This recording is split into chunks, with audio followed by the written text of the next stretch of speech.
Assalamu alaikum, ninth class P1 and N1. I'm your mathematics lecturer Ido Mushaq from the platform of Punjab Group High School, Jadawala. Students, hope you are fine and well. Today, 16th May 2020, we are going to discuss exercise 7.3, question number 1. Students, exercise 7.3 deals with linear inequalities.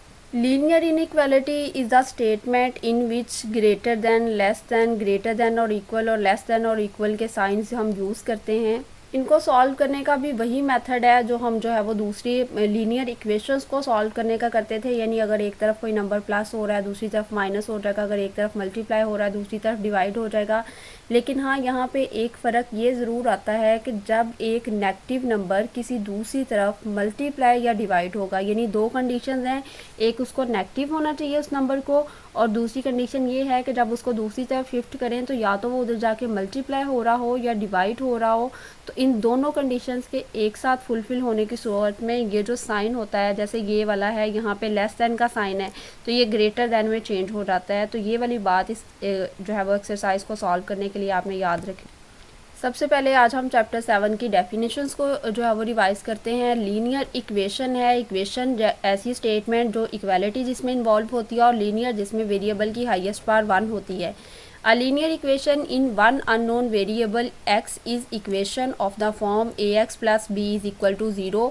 या आप वो अपने chapter की summary से, glossary से या chapter के अंदर से याद कर सकते हैं डेफिनेशन। थोड़ी बहुत वर्ड्स की ऑल्ट्रेशन से सेम डेफिनेशन ये होती हैं, जो की आपको ज़्यादा आसान लगे वो आप कर सकते हैं। और a एंड b होते हैं, इसमें एलिमेंट्स होते हैं रियल नंबर के, और जो x वाला है उसको कभी भी 0 नहीं होना चाहिए, वरना उसके साथ वेरिएबल ख़त्म हो जाएगा और वो लीनियर इक्वेशन नहीं रहेगी।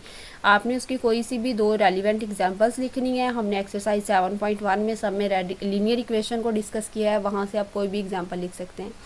रेडिकल इक्वेशन वो होती है when the variable in an equation occurs under a radical. जब वेरिएबल रेडिकल साइन के अंडर आ जाता है तो उसको आप रेडिकल इक्वेशन कहते हो, और इसकी भी आपने कोई एक एग्जांपल लिख देनी है। नेक्स्ट है आपके पास एब्सोल्यूट वैल्यू। एब्सोल्यूट वैल्यू वो किसी भी नंबर की जब उसको डिनोट इससे किया जाता है, यानी दोनों तरफ लाइंस लगा के, और उसको डिफाइन कैसे किया जाता है कि एब्सोल्यूट वैल्यू के अंदर जो भी नंबर लिखा होता है उसे या आप वो एक दफ़ा प्लस में लिखते हो, एक दफ़ा माइनस में। प्लस में कब लिखते हो? ताकि ए वो ग्रेटर है या फिर इक्वल है 0 के, और नेगेटिव का मतलब है कि ए लेस देन है 0 के। तो आप आगे कोई भी इसकी वो एक रेलिवेंट एग्जाम्पल लिख सकते हो।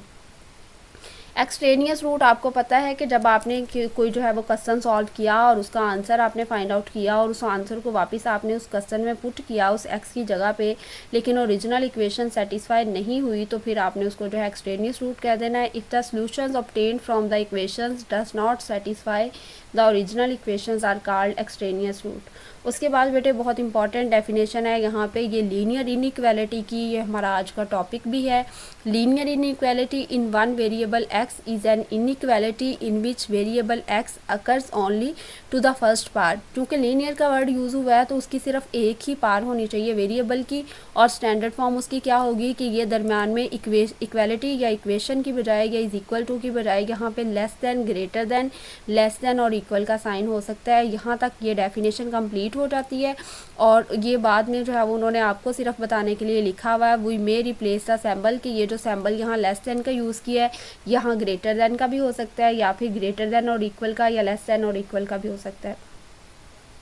Inconsistent equation and inconsistent equation is that who solution set is वो 5 या वो एम्प्टी सेट। अगर किसी का आप सॉल्व कर रहे हो, उसमें जैसे हमने एक क्वेश्चन सॉल्व किया था 7.1 के रेडिकल इक्वेशंस में से, तो उसका वो वेरिएबल ही उसमें ख़त्म हो गया था, तो फिर उसका कोई सॉल्यूशन सेट ही नहीं बचा था। तो ऐसी इक्वेशंस को आप इनकन्सिस्टेंट इक्वेशन कहते हो, जिसका सॉल्यूशन सेट एम्प्टी सेट आता है।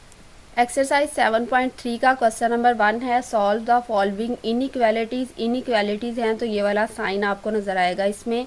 अब हम सॉल्व करना शुरू करते हैं इसको। तो x वाली वैल्यूज़ को हमने एक तरफ करना है और जो कांस्टेंट है उनको एक तरफ करना है। यहाँ पे है 3x + 1 लेस देन है 5x - 4 से।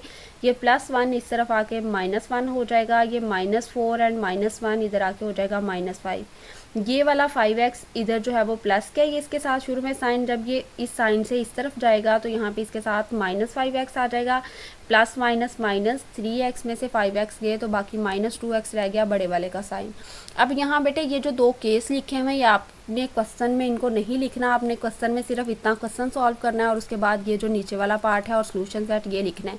ये केसेस मैंने आपको यहाँ पे जो है वो समझाने के लिए लिखे हैं कि दो तरीकाकार हो सकते हैं। एक मैंने पहले डिस्कस किया है कि एक नेगेटिव नंबर को आप ट्रांसफ़र कर रहे हो दूसरी तरफ तो साइन चेंज होगा, वो भी उधर जाके आप मल्टीप्लाई या डिवाइड कर रहे हो, या फिर जो है वो दोनों साइड्स पे वो जो है वो इस इनइक्वालिटी के दोनों साइड्स पे नेगेटिव का साइन मौजूद है, आप दोनों साइड से नेगेटिव का साइन ख़त्म कर रहे हो तो तब भी आपने इस लेस दैन के साइन को ग्रेटर दैन में चेंज कर देना, और अगर ये ग्रेटर दैन का है तो लेस दैन में चेंज कर देना है।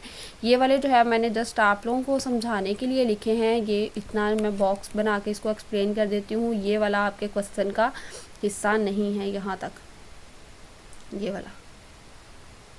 अच्छा, ये ऊपर वाला स्टेप लिखने के बाद, ये वाला लिखने के बाद आपने डायरेक्ट यहाँ पे चले जाना है। ये वाला -2 एक नेगेटिव नंबर है, ये इधर आके डिवाइड हो रहा है, तो ये देखें ये वाला जो साइन लेस दैन का था उसे ग्रेटर दैन में चेंज कर दिया, माइनस माइनस से कैंसिल हो जाएगा, तो x जो है वो ग्रेटर दैन है 5/2 से। इसे कैसे लिखेंगे, x while x greater than है 5/2 से। ये सोल्यूशन सेट लिखने का इसका तरीकाकार है। यहाँ तक आपका बेटे एक क्वेश्चन कंप्लीट होता है। सेकंड क्वेश्चन है हमारे पास 4x माइनस 10.3 लेस दैन और इक्वल 21x माइनस 1.8। आपने जो है वो वेरिएबल वाले जो है वो एक तरफ लिखने हैं और दूसरे वाले एक तरफ लिखने हैं। ये 21x इधर प्लस का है, वो इधर आके माइनस का हो जाएगा, 4x माइनस 21x, और दूसरी तरफ आपके पास है ये जो माइनस 10.3 वो इधर आके प्लस का हो जाएगा, और माइनस 1.8 एज इट इज़ रहेगा यहाँ पे। माइनस 1.8 प्लस 10.3 को सॉल्व किया तो अब प्लस माइनस माइनस इनको माइनस किया, ये आपके पास आंसर आ जाएगा 8.3 और बड़े वाले का साइन इसके साथ आ जाएगा। नेक्स्ट है आपके पास 21 जो है वो माइनस का है और 4x प्लस का है, प्लस माइनस माइनस 21x में से 4x गए तो बाकी रह गया माइनस 17x। अब बेटे ये जो एक नेगेटिव वैल्यू है और ये शिफ्ट हो रही है दूसरी साइड पे, तो ये जो लेस दैन का साइन है लेस दैन एंड इक्वल का, ये ग्रेटर दैन एंड इक्वल में चेंज हो जाएगा, तो यहाँ पे रह जाएगा सिर्फ x 8.5 डिवाइडेड बाय -17। वो जो डिनोमिनेटर वाला माइनस होता है मैंने आपको बताया, उसे आप न्यूमिनेटर में भी लिख सकते हो, तो ये हो जाएगा 8.5 डिवाइडेड बाय 17। जब आप इसे सॉल्व करोगे तो ये हो जाएगा 0.5 और वो नेगेटिव इसके साथ as it is. Solution set कैसे लिखना है, इसमें चेकिंग नहीं करनी, क्योंकि चेकिंग हम तब करते थे जब लेफ्ट हैंड साइड इक्वल आ जाए राइट हैंड साइड के। यहाँ पे तो वो इनइक्वालिटी का साइन है, इसलिए आपको बिल्कुल भी करने की ज़रूरत नहीं है इसमें चेकिंग। x वाइल x जो है वो, उसके बाद ये याद रखिएगा कि इधर जो साइन है वो आपने जो है वो इन वैल्यूज़ को कंपेयर करते हुए देखना है। x की तरफ ग्रेटर देन है तो यहाँ भी आपने x की तरफ ग्रेटर देन करना है, और 0.5 जो माइनस का है उसकी तरफ लेस देन होना चाहिए। ये जिस तरफ ये जो है वो इसका ये खुला हुआ होता है हिस्सा, उसका मतलब है कि वो वाला ग्रेटर देन है और दूसरे वाला जो है वो लेस देन है। तो यहाँ तक ये आपका सेकेंड क्वेश्चन कम्प्लीट हुआ। क्वेश्चन नंबर थर्ड है हमारे पास 4 माइनस 1/2x, ये ग्रेटर देन है -7 प्लस 1/4x से। इसको सॉल्व करते हैं बेटे। पहले ये जो आपके पास वेरिएबल वाला है -1/2x, ये इसी साइड पे रहेगा, और दूसरी तरफ जो वेरिएबल वाला है 1 डिवाइडेड बाय 4x, या इधर प्लस का है वो इस तरफ आके माइनस का हो जाएगा।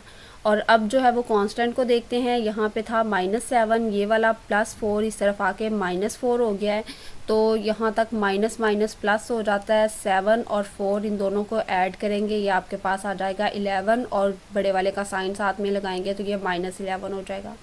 उसके बाद इनका एलसीएम लेना है, 4 और 2 का एलसीएम लेते हैं तो वो 4 आ जाता है, क्योंकि 4 पे तो डिवाइड हो ही जाता है, साथ साथ 2 पे भी डिवाइड हो जाता है, इसलिए इसका एलसीएम आ गया 4। इसकी दफ़ा 4 इस 4 से कैंसिल हो गया और सिर्फ ये न्यूमिनेटर बच गया। x को 1 से मल्टीप्लाई किया तो वो x ही आ जाएगा, और ये माइनस साथ में।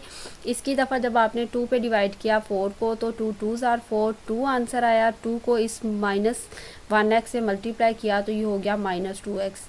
ये -2x माइनस x है तो ये हो जाएगा -3x। दूसरी तरफ ये जो 4 है इससे मल्टीप्लाई होगा, 4 एक पॉजिटिव नंबर है, अभी साइन ये वाला चेंज नहीं होगा, तो ये हो जाएगा 4 11s आर 44 माइनस का। अब बेटे ये जो -3 है ये एक नेगेटिव नंबर है और ये इधर मल्टीप्लाई हो रहा है, दूसरी तरफ जाके डिवाइड होगा। दो कंडीशंस हैं कि एक नेगेटिव वैल्यू शिफ्ट होती है तो ये, और साथ में उधर जाके वो मल्टीप्लाई या डिवाइड होती है, तो ये वाला जो साइन है ये चेंज हो जाएगा। -3x जब इस तरफ आएगा तो ये जो ग्रेटर देन का साइन है ये लेस देन में चेंज हो गया, लेस देन एंड इक्वल में ये माइनस इस माइनस से कैंसिल हो जाएगा। चूँकि 44 3 पे डिवाइड नहीं होता इसलिए इसका आंसर आ जाएगा 44 डिवाइडेड बाई 3। जब हमने उसको सोल्यूशन सेट में लिखना है तो वो सोल्यूशन सेट आएगा x वाइल